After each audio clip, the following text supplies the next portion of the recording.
All right, we are going to start chapter 22. 22-1 is properties of electric charges. So let's share the screen, and we're going to get right into it with electric charges. If we've all experienced electric charge, the woman is touching a ball that has electric charge, and the electrons are making her uh, hairs stand up because the electrons in her hair are repelling each other. We'll learn that like charges repel, so all the electrons are repelling each other. And then the next photo, you see a cat, either his fur or the fur and the styrofoam peanuts are of opposite charge, and so they're attracted to his fur. You can do an experiment where you have bits of paper, comb your hair, that you should be able to pick up bits of the paper. You rub a balloon against your hair and you put it up against the wall, it should stay on the wall, or also it should be able to pick up little bits of paper. You rub your feet on a carpet in the cold, dry weather. You go to reach a doorknob, often you get shocked. That's why I used to use a key. We don't have carpet anymore, but I used to use a key to touch the doorknob, and the little spark will take place between the key and the doorknob, and you don't feel the shock. Okay, we can discover that if you have a negatively charged rubber rod and a positively charged glass rod, they attract each other. There's an attractive force between the negative rubber rod and the positive glass rod. However, if you have two rubber rods, the electrons would tend to repel each other. You bring the rubber rod up to the other rubber rod, it'll deflect it, it'll move it away, similar to putting a south pole and a south pole together in a magnet. There's a repulsion.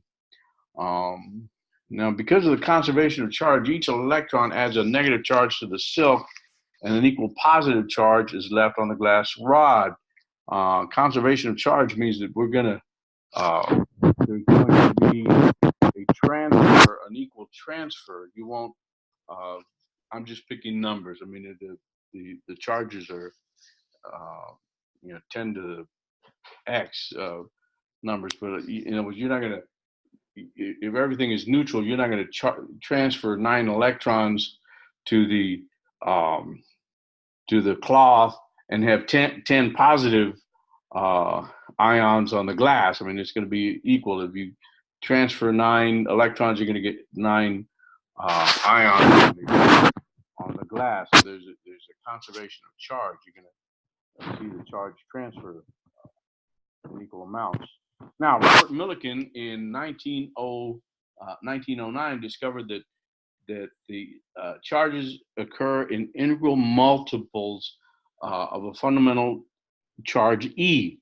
We'll learn that E is 1.6 times 10 to the minus 19 coulombs, but you can't get like 0.8 times 10 to the minus 19 coulombs. It's always multiples of that 1.6 times 10 to the minus 19.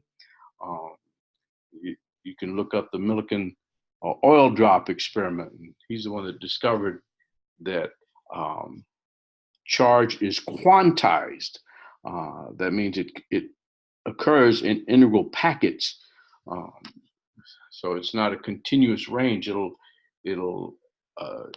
jump. The charge will be plus or minus n, where n is the number of charges, and each one of them, so it'll be a multiple of 1.6 times 10 to the minus 19. Okay, 3 objects are brought close to each other, 2 at a time.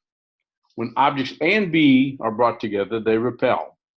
So we know that A and B, we don't know whether positive or negative, but we know that A and B are of like charge.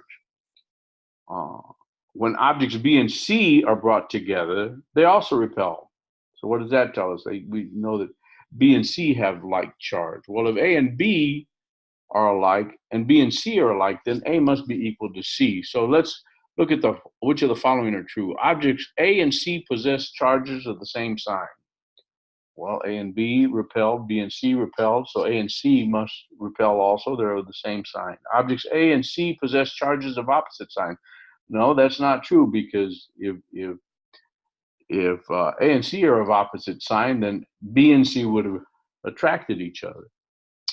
All three objects possess charges of the same sign. Yes, that is true. They all repel, so they all have the same sign. One object is neutral. No, that's not the case. The Because they repel, they all have the same sign. Additional experiments must be performed to determine the signs of the charges. True. We don't know whether they're positive or whether they're negative. We do know that they're the same, so they could either be both positive or they could be both negative. We don't know what the charge is, so further additional experiments would have to be performed. So we have A, C, and E are all true. Okay, electrical conductors and electrical insulators. Electrical conductors are materials in which some of the electrons are free electrons that are not bound to atoms and can move relatively freely through the material. Electrical insulators are materials in which all electrons are bound to atoms and cannot move freely through the material. So things like your metals. Metals are very good conductors. Your gold, steel, excuse me, copper. These are all good conductors. Insulators are things like rubber, glass, wood. These are all insulators.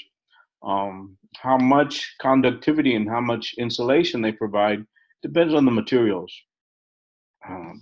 Then we have semiconductors that their property depends on the condition. Silicon is what we put integrated wafers on. They're made of silicon, and then they're doped in particular materials, and they can be conductive or they can insulate depending on how you dope them and how you bias them with a particular voltage.